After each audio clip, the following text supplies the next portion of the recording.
আসসালামু আলাইকুম বন্ধুরা। আজ 28 নভেম্বর 2024 বহুল প্রতীক্ষিত 47তম বিসিএস এর বিজ্ঞপ্তি প্রকাশিত হয়েছে। তো বহুদিন ধরেই আপনারা জানেন এই বিসিএস এর বিজ্ঞপ্তি প্রকাশ নিয়ে একটা জল্পনা কল্পনা চলছিল, ধোঁয়াশা ছিল যে কবে প্রকাশিত হবে। তো অবশেষে সেই ধোঁয়াশার অবসান হয়েছে এবং 47তম বিসিএস এর বিজ্ঞপ্তি পিএসসি তাদের ওয়েবসাইটে জানিয়ে দিয়েছে। তো চলুন দেখে নিই এই বিসিএস এ কোন ক্যাডারে আসলে কতটি পদ বরাদ্দ রাখা হয়েছে।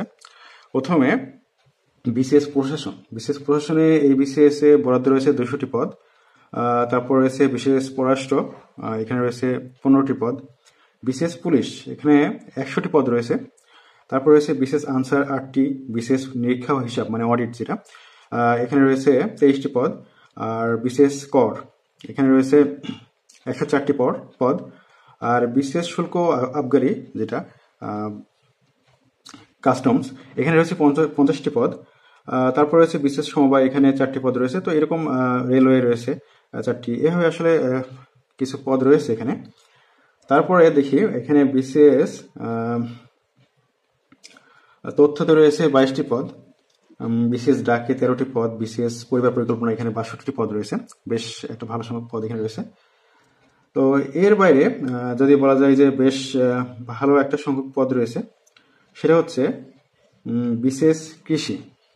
হ্যাঁ, বিসিএস কৃষিতে পদ রয়েছে 168টি, আর বিসিএস মৎস্য 30টি এবং বিসিএস পশু সম্পদ মানে ডিভিএম যেটা ভেটেরিনারি, এখানে রয়েছে 45টি পদ।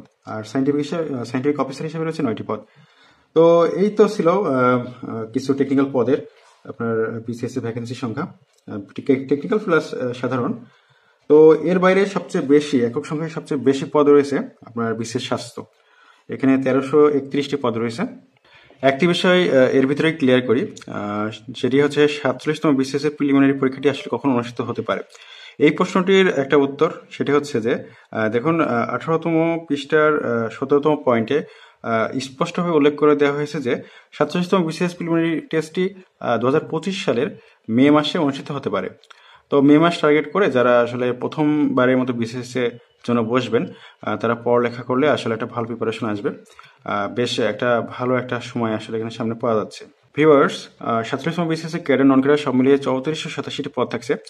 তো এই গেল 47তম বিসিএস এর পদ সংখ্যা সংক্রান্ত বিষয়। তো এর বাইরে যে ব্যাপারটি আমার কাছে অকওয়ার্ড লেগেছে সেটি হচ্ছে প্রশ্নপত্র সংক্রান্ত একটি নতুন একটা ব্যাপার যুক্ত হয়েছে। সেটি হচ্ছে 18তম পেজের 18তম পয়েন্টের 5 নম্বর সাব পয়েন্টে এখানে বলা হয়েছে প্রিলিমিনারি টেস্টের প্রশ্নপত্র উত্তরপত্রের সাথে জমা দিতে হবে।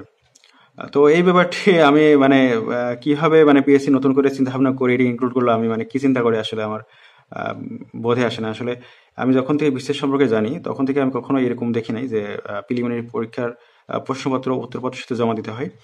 তো আগে প্রার্থীরা 700 টাকা দিয়ে ফর্ম তুলে অ্যাটলিস্ট তারা প্রশ্নপত্রটি সাথে করে আনতে পারতেন।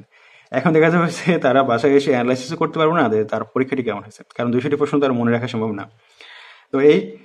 তো আসলে আমার কাছে সব মিলাই পিএসসির কোনো পরিবর্তন আসছে বলে আমার মনে হয় না। আপনারা জানেন যে গত কোটা সংস্কার আন্দোলনের সময় থেকে পিএসসি নিয়ে বেশ একটা সমালোচনা হয়েছিল। তো আমরা সবাই আশা করছিলাম এত কিছু হয়ে গেল দেশে, এরপরে পিএসসি হয়তো সংস্কার আসবে। তো এই সার্কুলার পরে আসলে সেই ব্যাপারটা নিয়ে আশা যেটা আছে এটা আসলে আর নাই, কারণ পিএসসির যে গুণগত পরিবর্তনের একটা সবাই একটা আশা করছিল।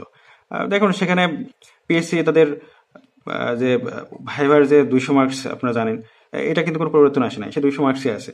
আবার আবেদন ফি 700 টাকা, হ্যাঁ এটা বেকারদের জন্য বেশ অনেক বেশি হয়ে যায়। 700 টাকা জায়গায় 700 টাকায় রয়েছে, এটা কোনো চেঞ্জ আসে নাই। তো এই ব্যাপারগুলো আসলে পিএসসি আসলে কি চিন্তা ভাবনা করছে, আসলে কোনো অগ্রগতি আদৌ হবে কিনা, আসলে এটা নিয়ে আমি সন্দিহান।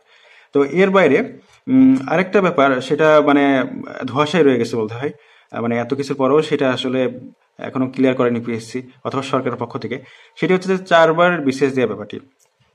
এই সার্কুলারের কোথাও উল্লেখ নেই যে সর্বোচ্চ কয়বার বিসিএস আসলে দেওয়া যাবে, এটা কোথাও উল্লেখ নেই।